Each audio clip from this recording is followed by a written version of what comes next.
Assalamualaikum warahmatullahi wabarakatuh. Halo para pemerhati hukum.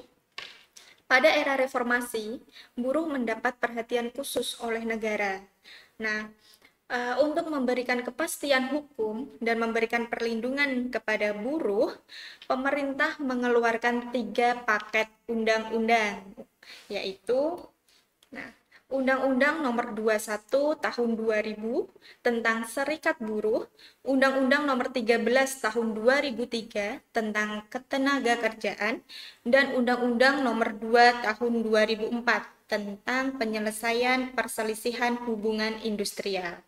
Meski demikian, tidak jarang kita temui polemik-polemik atau permasalahan yang masih terus terjadi hingga saat kini, entah itu dari yang terjadi antara buruh dengan pemerintah maupun buruh dengan perusahaan. Nah, di sini untuk memberikan penyelesaian atas perselisihan-perselisihan yang terjadi pada buruh dengan perusahaan, pada hubungan industrial, khususnya pasal 1 angka 1 Undang-Undang Nomor 2 Tahun 2004 mengklasifikasi ada 4 jenis permasalahan, yaitu yang pertama adalah perselisihan hak, yang kedua adalah perselisihan kepentingan, yang ketiga adalah perselisihan pemutusan hubungan kerja atau PHK, dan yang keempat adalah perselisihan antar serikat buruh dalam satu perusahaan. Pada perselisihan hak, ini ditekankan pada perselisihan yang timbul karena tidak dipenuhinya hak. Nah, akibat adanya perbedaan pelaksanaan atau penafsiran terhadap ketentuan peraturan perundang-undangan, perjanjian kerja, peraturan perusahaan, atau perjanjian kerja bersama. Kemudian, pada perselisihan kepentingan, ini perselisihan yang timbul karena perbedaan pendapat. Perbedaan pendapat ini dapat seperti perbedaan pembuatan, perbedaan perubahan syarat-syarat kerja yang ditetapkan dalam perjanjian kerja atau perusahaan atau perjanjian kerja bersama. Misalnya, pada perjanjian kerja yang disepakati oleh pengusaha dengan buruh, fee untuk lembur adalah semisal 10%. Nah, namun pada faktanya yang dibayarkan kepada buruh adalah setengahnya atau tidak sesuai dengan yang disepakati di perjanjian kerja. Ini adalah perselisihan kepentingan. Yang ketiga adalah perselisihan pemutusan hubungan kerja. Perselisihan pemutusan hubungan kerja timbul karena tidak adanya kesesuaian pendapat mengenai pengakhiran hubungan kerja yang dilakukan oleh salah satu pihak. Perlu digarisbawahi di sini, pada frasa Undang-Undang Nomor 2 Tahun 2004, khususnya pada pasal 1 angka 4, disebutkan bahwa terdapat frasa salah satu pihak yang artinya baik pengusaha atau perusahaan dan buruh. Jadi di sini tidak hanya terpaku atau terfokus pada perusahaan saja yang mengakhiri pemutusan hubungan kerja. Dan yang keempat adalah perselisihan antar serikat buruh dalam satu perusahaan. Pasal 1 angka 5 Undang-Undang Nomor 2 Tahun 2004 menegaskan bahwa perselisihan antar serikat buruh adalah perselisihan antara serikat buruh dengan serikat buruh lainnya yang terjadi dalam satu perusahaan karena tidak adanya persesuaian paham mengenai keanggotaan, mengenai pelaksanaan hak maupun kewajiban keserikat pekerjaan. Dalam undang-undang disebutkan bahwa untuk membentuk suatu serikat pekerja 10 orang sudah minimal 10 orang untuk membentuk serikat pekerja atau serikat buruh. Nah, untuk menyelesaikan perselisihan sengketa buruh tersebut dapat dilakukan penyelesaian melalui litigasi dan non-litigasi.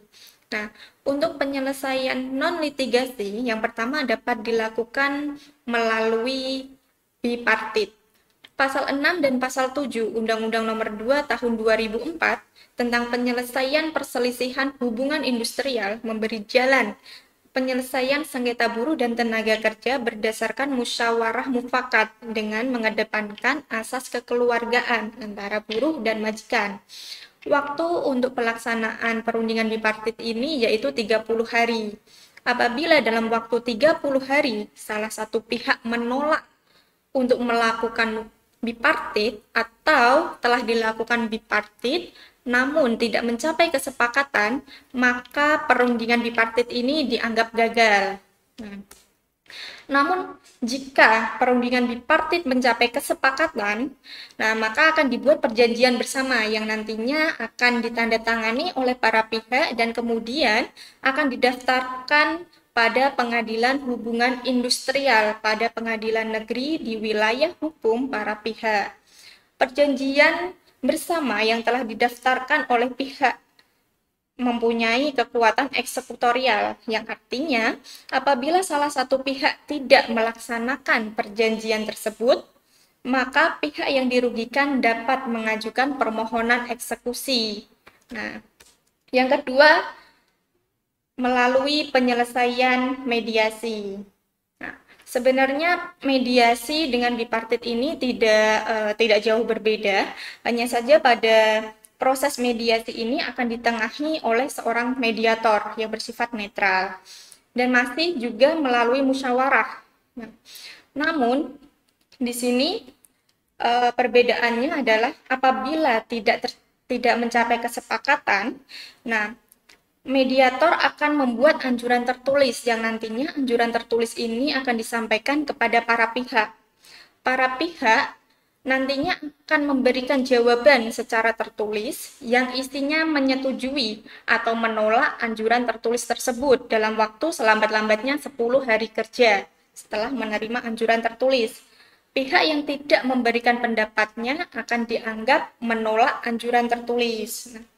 Yang kedua adalah penyelesaian melalui mediasi. Sebenarnya penyelesaian melalui mediasi ini tidak jauh berbeda dengan bipartit, hanya saja pada mediasi ini akan ditengahi oleh seorang mediator yang bersifat netral. Nah, jika dalam mediasi ini telah mencapai kesepakatan, seperti halnya dengan bipartit, maka akan dibuat perjanjian bersama yang akan ditandatangani oleh para pihak dan kemudian akan didaftarkan pada pengadilan hubungan industrial pada pengadilan negeri di wilayah hukum pihak-pihak mengadakan perjanjian bersama. Nah, perjanjian bersama ini juga bersifat eksekutorial, yang artinya bahwa pihak yang dirugikan apabila salah satu pihak tidak melaksanakan perjanjian bersama, maka salah satu pihak yang dirugikan dapat mengajukan permohonan eksekusi. Namun apabila tidak mencapai kesepakatan pada proses mediasi ini, maka mediator akan membuat anjuran tertulis. Nah, anjuran tertulis ini nantinya akan disampaikan oleh kepada para pihak dan para pihak harus memberikan jawabannya secara tertulis juga kepada mediator selambat-lambatnya 10 hari kerja setelah menerima anjuran tertulis. Untuk para pihak yang tidak memberikan pendapatnya, maka dianggap menolak anjuran tertulis. Nah, kemudian apabila para pihak menyetujui adanya anjuran tertulis oleh mediator tersebut, maka mediator akan membantu para pihak untuk membuat perjanjian bersama. Nah, namun jika anjuran tertulis mediator ditolak oleh salah satu pihak, maka para pihak atau salah satu pihak dapat langsung mendaftarkan langsung mendaftarkan perselisihannya ke pengadilan hubungan industrial. Nah, selanjutnya adalah penyelesaian melalui konsiliasi. Nah, di sini diatur dalam pasal 4 ayat 1 Undang-Undang Nomor 2 Tahun 2004. Ditegaskan jika perundingan bipartit gagal, maka salah satu pihak atau kedua belah pihak wajib untuk mencatatkan perselisihannya kepada instansi yang bertanggung jawab di bidang ketenagakerjaan dengan melampirkan bahwa telah melakukan upaya bipartit dan telah gagal. Nah, Setelah menerima pencatatan dari salah satu pihak, maka instansi yang berwenang itu nantinya akan memberikan tawaran kepada para pihak untuk menyelesaikan perselisihan ini melalui konsiliasi atau arbitrase. Nah, namun jika telah terjadi kesepakatan, maka akan dibuat perjanjian bersama yang ditandatangani oleh para pihak dan disaksikan oleh konsiliator. Perjanjian ini sama halnya dengan bipartit dan juga mediasi, perjanjian bersama ini nantinya juga harus didaftarkan di pengadilan hubungan industrial pada pengadilan negeri di wilayah hukum pihak-pihak mengadakan perjanjian bersama. Nah, demikian juga eksekusinya nanti dapat dijalankan di kepaniteraan pengadilan negeri setempat. Nah, apabila upaya musyawarah yang ditengahi konsiliator telah gagal, maka konsiliator akan membuat anjuran tertulis. Nah, apabila anjuran tertulis itu tidak dilaksanakan oleh salah satu pihak, maka bisa langsung diajukan ke pengadilan hubungan industrial. Dan selanjutnya adalah penyelesaian melalui arbitrase. Penyelesaian melalui arbitrase ini hanya ada dua perselisihan. Yang pertama adalah perselisihan mengenai kepentingan dan perselisihan mengenai antar serikat buruh dalam satu perusahaan. Nah, penyelesaian ini dilakukan melalui kesepakatan tertulis dari para pihak yang berselisih untuk menyerahkan penyelesaian perselisihan kepada arbiter yang putusannya nanti akan mengikat para pihak dan bersifat final. Kemudian arbiter nantinya wajib menyelesaikan perselisihan hubungan industrial dalam waktu selambat-lambatnya 30 hari kerja sejak penandatanganan surat perjanjian penunjukan arbiter. Nah, pada tahap awal persidangan, arbiter harus berusaha untuk mendamaikan para pihak. Harus berusaha didamaikan dulu para pihak, kemudian nanti apabila tidak mencapai kesepakatan, maka perkaranya akan dilanjut. Namun, apabila telah terjadi perdamaian, maka arbiter akan membuat akta perdamaian yang ditandatangani oleh para pihak dan arbiter. Nah, di sini perbedaan antara bipartit, mediasi, dan juga konsiliasi, karena produk dari ketiga penanganan penyelesaian tersebut adalah surat perjanjian, namun pada arbitrase ini produknya adalah akte perdamaian. Nah, akte perdamaian ini nantinya juga akan didaftarkan di pengadilan hubungan industrial pada pengadilan negeri di wilayah arbiter mengadakan perjanjian dan juga bersifat eksekutorial. Nah, namun apabila upaya arbitrase gagal, maka arbiter akan meneruskan sidang arbitrase, di mana putusan sidang arbitrase ini ditetapkan berdasarkan peraturan perundang-undangan yang berlaku, yaitu perjanjian, keadilan, dan kepentingan umum. Nah, juga putusan arbitrase ini mempunyai kekuatan hukum yang mengikat para pihak yang berselisih dan merupakan putusan yang bersifat akhir dan tetap. Nah, putusan arbitrase ini apabila menimbulkan keraguan juga dapat dimajukan tuntutan ingkar kepada pengadilan negeri setempat dengan mencantumkan alasan-alasannya, seperti halnya semisal dengan alasan bahwa ternyata arbiter memiliki hubungan keluarga dengan salah satu pihak. Nah, itu dapat diajukan, dapat dimohonkan tuntutan ingkar. Nah, kemudian putusan pengadilan yang mengenai tuntutan ingkar ini tidak bisa diajukan perlawanan lagi.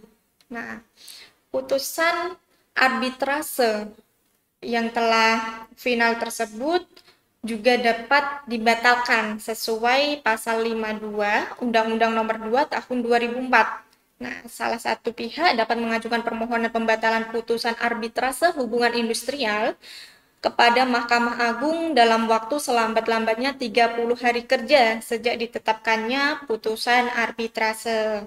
Nah, perselisihan hubungan industrial yang sedang atau telah diselesaikan melalui arbitrase tidak dapat diajukan ke pengadilan hubungan industrial. Jadi, stop atau putusan pada arbitrase ini bersifat akhir dan final.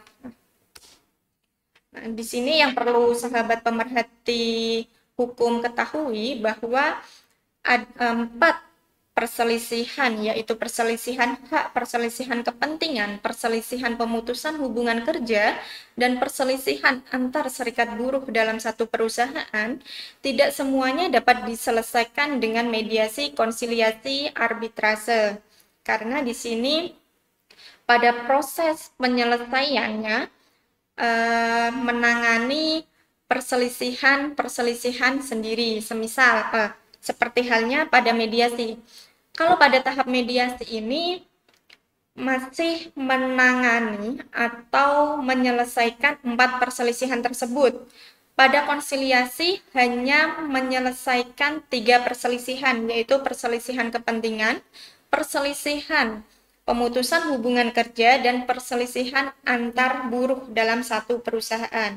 Dan untuk arbitrase hanya menyelesaikan 2 perselisihan, yaitu perselisihan kepentingan dan perselisihan antar buruh dalam satu perusahaan.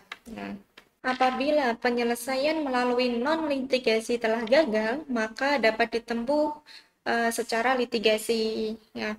Pada pasal 57 Undang-Undang Nomor 2 Tahun 2004 ditegaskan bahwa hukum acara yang berlaku pada pengadilan hubungan industrial adalah hukum acara perdata yang berlaku pada pengadilan dalam lingkungan peradilan umum, kecuali yang diatur secara khusus dalam Undang-Undang Nomor 2 Tahun 2004. Nah,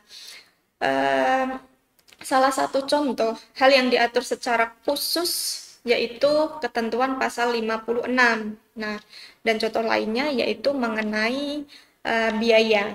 Pada pasal 58 Undang-Undang Nomor 2 Tahun 2004 menegaskan bahwa proses beracara di pengadilan hubungan industrial, pihak-pihak yang beracara tidak dikenakan biaya termasuk biaya eksekusi.